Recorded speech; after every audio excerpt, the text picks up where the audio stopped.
Splits are a vital part of understanding the world, the way that the world is divided. And it is divided.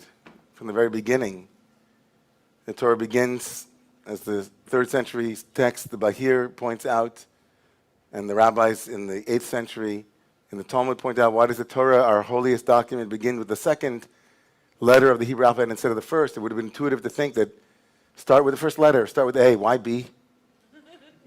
It's a very rabbinic question. You can answer it prosaically and simply, but, Occam's razor. What do you mean?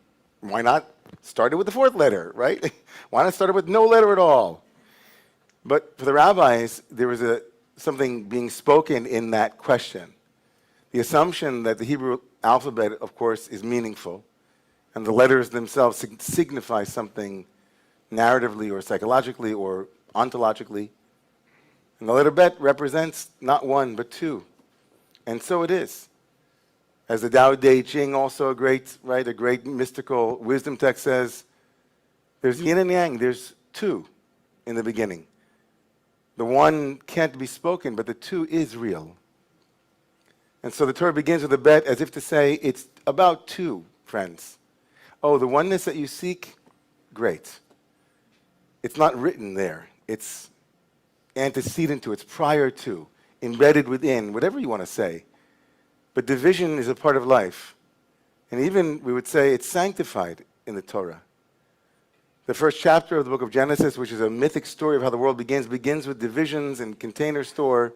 Everything is put into its place, labeled nicely, as if to sanctify not only order, but not one. The holiness of multiplicity, plurality, and all the danger inherent therein. Yeah? And forever, from that moment of the bet, or the yin and yang, or the moment where a child says no for the first time and says, not you, but me, we've been seeking the aleph that precedes the bet, the one that is implicit in the two. We run from the two and try to embrace the one. We look for it, I'm trying to tell you something about my life. We look for it in a lot of different places because we intuit it. We intuit the one, the aleph. So then how ironic and amazing is it that when the rabbis came to try to intercalate or figure out the calendar of the Hebrew calendar, and we have 12 months in the year, and they decided of all the months of the year to introduce a second month into that year in the event, and of course the inevitability, the eventuality that the lunar calendar didn't line up with the solar calendar. And every couple of years we have to have a second month in order to bring them into alignment, because the lunar and the solar calendar in the Jewish temporal, the way that we think about time, they have to be aligned. So we add a month. But where are we going to add it? The rabbis wondered. Let's add it in a lot of different places. No, let's add it in the last month of the year, the month of Adar, which is beginning tonight and tomorrow. And this happens to be a year in which we'll have two Adars, Adar 1, Adar 2. It's called not a leap year, it's called a pregnant year. Shana Me'uberet. But here's where I said it's interesting. You're thinking, well, that's not so interesting. Let me tell you why it's interesting. It's not interesting yet. Because from already in the rabbis in the Talmud, and then explicitly in the 13th century, and then for at least the last 1,000 years, every mystic from Morocco to Baghdad to Poland, where my ancestors lived, to Germany, to France, to America, every Jewish mystic read the word, the name of the month, Adar, not as Adar, A-D-A-R, but Aleph Dar, the month in which unity, Dar, rests. So now it's weird. The quote-unquote month in which unity rests, the Aleph Dar, read playfully, Pisces, if you believe in that system, splits into two. The 1 month that points towards Aleph, towards that letter that precedes the bet of the Torah, that month becomes the month that has a doppelganger. As if the calendar were screaming to us, the world is all about oneness, but you can't get there except by two. And our work in the world is to ever try to unify that which is so difficult to bring together. I think this year more than ever, that rings true for me about these months, because these months, we're told by the rabbis, this month, Adar, is a month in which normally we would be celebrating the most raucous and crazy holiday called Purim. And so they pushed it away until the second month, as if to say to us, the joy of Adar, of seeking oneness, is split this year.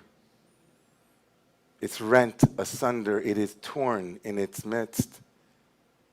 From that day on October 7th, when Simchat Torah, when the joy of Torah was defiled, until the ongoing tragedy and unfolding, untold suffering that is going on in the Middle East and now in so many other places.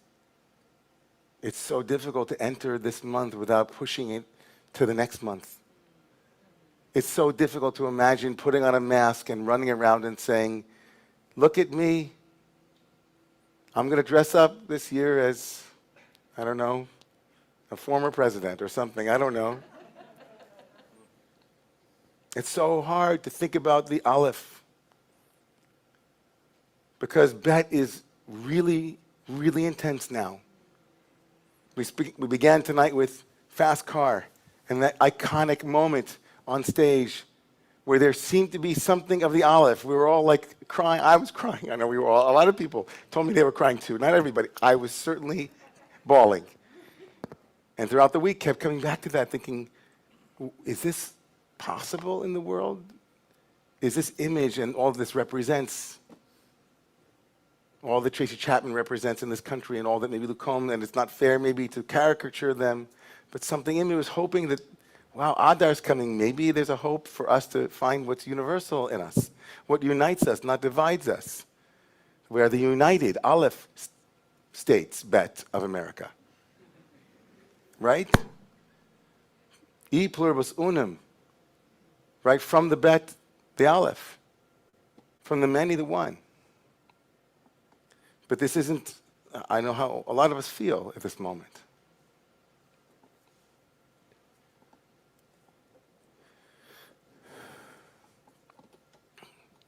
Many, many years ago, and I'm going to come for a landing right now, because I'm just sharing my heart that, there's so much in my head and my heart, and I'm on so many meds right now, I barely even know what I'm saying.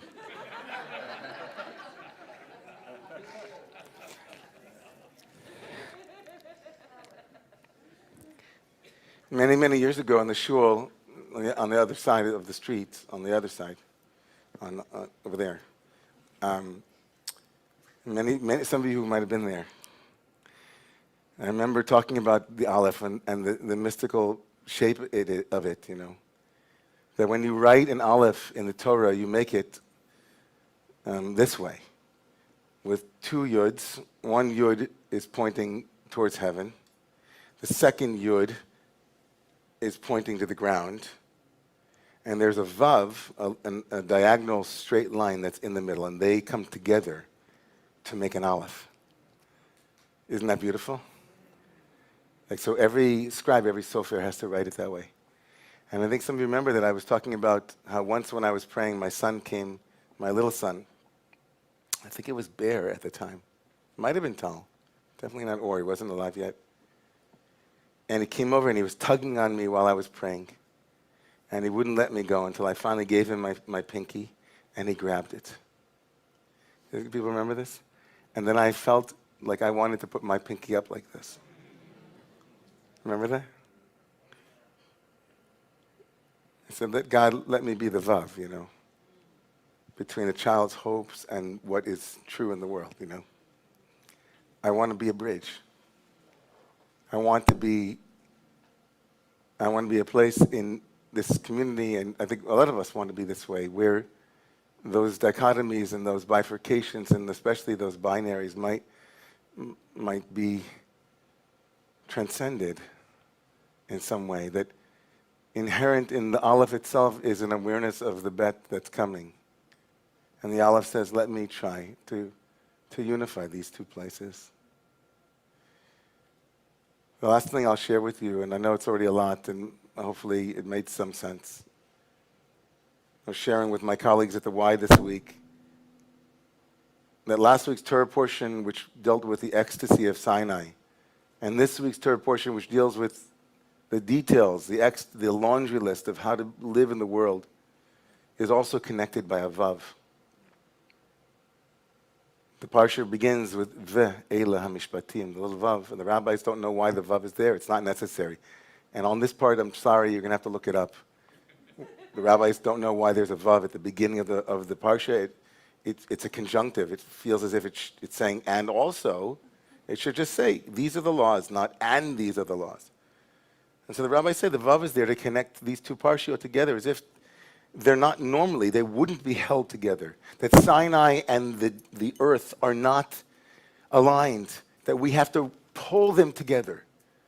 We have an ideal image of our family, we have an ideal image of our synagogue, we have an ideal image of our friends, we have an ideal image of our wives, of our husbands, we have an ideal image, and we ourselves experience that betness, that split between the ideal and the real, between what could be and should be and what really is. And it tears us apart. There's the Sinai of the perfection, and then there's the day-to-day realities on the field. And our work in the world is to be that Vav in the middle of the Aleph. And if you're not following any of the letters at this point, doesn't matter. You're like the Vav, the Bet, the Aleph, which one is it? It's just bringing it together.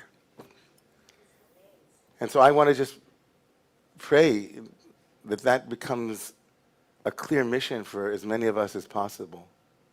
A clear mission to notice when things become split and to be the one and the ones who help in some way, shape, or form, small, medium, large, to try to bring together what has been rent asunder in our own ways. And that every little bit counts.